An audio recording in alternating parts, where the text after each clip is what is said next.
अब आगे बढ़े। बीजेपी सांसद निशिकांत दुबे के बयान के बाद देश में नया सियासी घमासान शुरू हो गया है। निशिकांत दुबे ने सुप्रीम कोर्ट पर सवाल उठाए हैं। निशिकांत दुबे ने कहा कि सुप्रीम कोर्ट अपनी सीमाओं से बाहर जा रहा है। देश में धार्मिक युद्ध भड़काने के लिए सुप्रीम कोर्ट जिम्मेदार है। अगर हर बात के लिए सुप्रीम कोर्ट जाना पड़ता है तो संसद और विधानसभा बंद कर देनी चाहिए।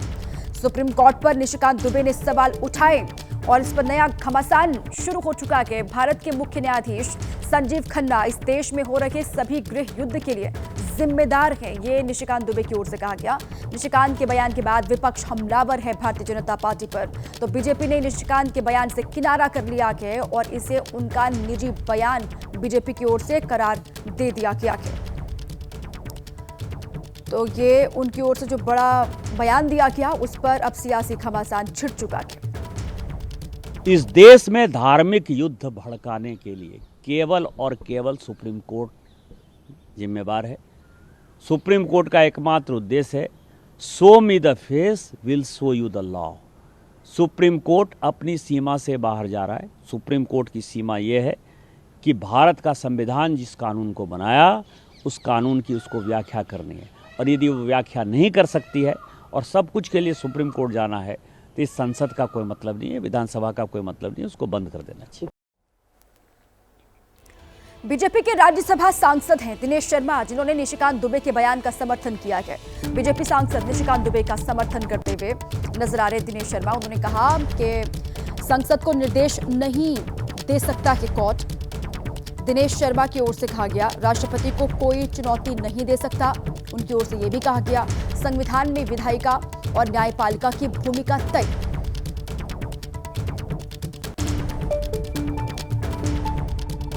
बाबा साहब भीमराव अम्बेडकर जी ने जब संविधान बनाया तो उन्होंने जो विधायिका है और जो न्यायपालिका है उनके अधिकारों का भी वर्णन बहुत स्पष्ट रूप में कहा है। भारत के संविधान के अनुसार कोई भी संसद को यानी राज्यसभा और लोकसभा को निर्देशित नहीं कर सकता, और क्योंकि राष्ट्रपति के दस्तखत हो चुके, राष्ट्रपति सर्वोच्च है, राष्ट्रपति को कोई चुनौती नहीं दे सकता। मैं समझता हूं कि ये लोकतंत्र के लिए भी जरूरी है कि जो श्रद्धा का भाव जनता का माननीय न्यायालय के प्रति है वो बना रहे। इसलिए इस सारी चीज़ें जो विसंगतियाँ उठ रही हैं वो नहीं उठना चाहिए। बीजेपी के राष्ट्रीय अध्यक्ष जेपी नड्डा ने एक्स पर पोस्ट करके निशिकांत दुबे और दिनेश शर्मा के बयान से किनारा कर लिया है। निशिकांत दुबे के बयान से बीजेपी का किनारा और निशिकांत के बयान से पार्टी का कोई लेना देना नहीं है, ये जेपी नड्डा की ओर से कहा गया है। निशिकांत दुबे ने सुप्रीम कोर्ट पर सवाल उठाए थे। बीजेपी इस बयान को सिरे से खारिज करती है, ये नड्डा की ओर से कहा गया है। बीजेपी ने हमेशा न्यायपालिका का सम्मान किया है और ऐसे बयानों से बचने के निर्देश भी दिए हैं जेपी नड्डा ने। ये बड़ी खबर। अब इससे पार्टी का किनारा दिखाई दे रहा है। निशिकांत दुबे ने जो बयान दिया उस पर पार्टी का कोई लेना देना नहीं है उस बयान से, ये जेपी नड्डा की ओर से कहा गया। एक्स पर पोस्ट किया गया कि वो पोस्ट भी आपको हम दिखा रहे हैं। और साथ ही निशिकांत दुबे ने सुप्रीम कोर्ट पर जो सवाल उठाए थे उस पर उन्होंने कहा कि बीजेपी इस बयान को सिरे से खारिज कर देती है, क्योंकि हमेशा भारतीय जनता पार्टी न्यायपालिका का सम्मान करती आ रही है और सम्मान करती है। ऐसे बयानों से बचने के निर्देश भी उनकी ओर से दिए गए हैं। ये पूरा जो एक्स पर पोस्ट है जेपी नड्डा का और इस पर जो बयान दिया गया निशिकांत दुबे की ओर से, उससे पार्टी का किनारा साफ तौर से दिखाई भी दे रहा है। और ये कहा जा रहा है उनकी ओर से कि हमेशा ही न्यायपालिका का सम्मान बीजेपी ने किया है और इस तरीके से बयान उनको नहीं देना चाहिए और आगे ख्याल रखना चाहिए। इस बात को भी निर्देशित करते हुए जेपी नड्डा दिखाई दे रहे हैं।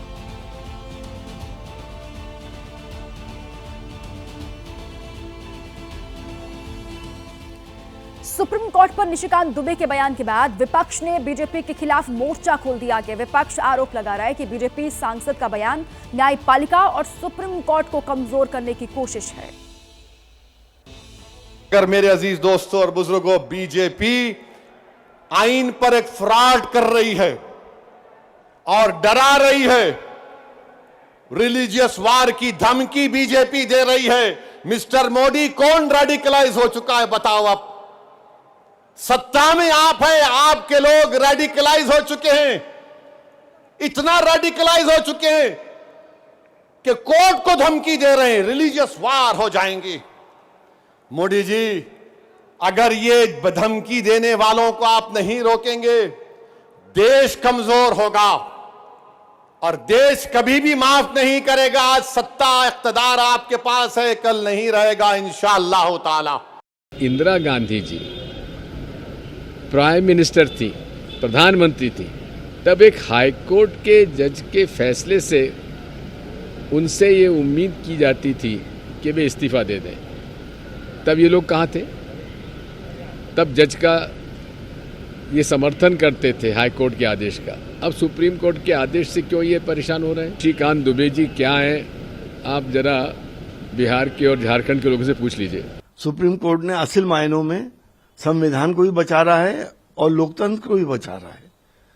सुप्रीम कोर्ट अगर ना होता तो शायद इस देश के अंदर एनार्की हो चुकी होती और प्रजातंत्र खत्म होकर राजतंत्र शुरू हो जाता।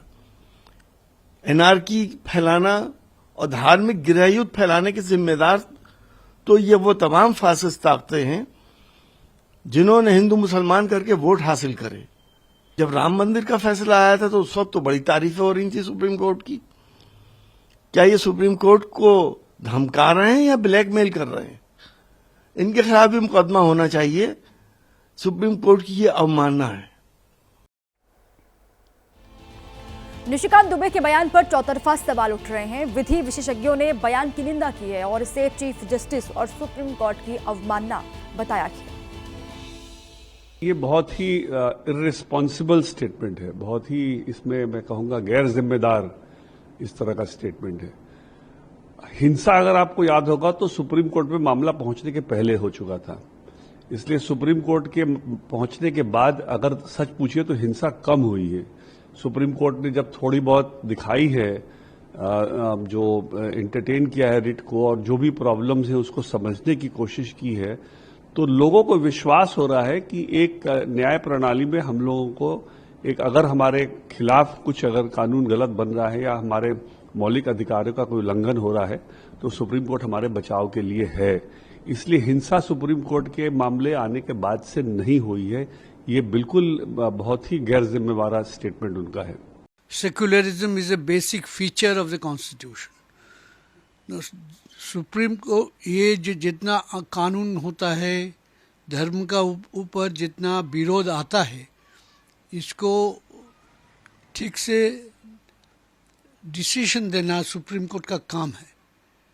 उसीलिए सुप्रीम कोर्ट रिसेंटली अधुना जो वाकफ बिल हुआ है उसमें सरकार पक्ष को कुछ प्रश्न डाला और सरकार पक्ष सुप्रीम कोर्ट का सामने थोड़ा बैकफुट में चला गया, बोला हम ये आइन अभी चालू नहीं करेगा, लागू नहीं करेगा, ये आइन का कुछ धारा अभी हम लागू नहीं करेगा।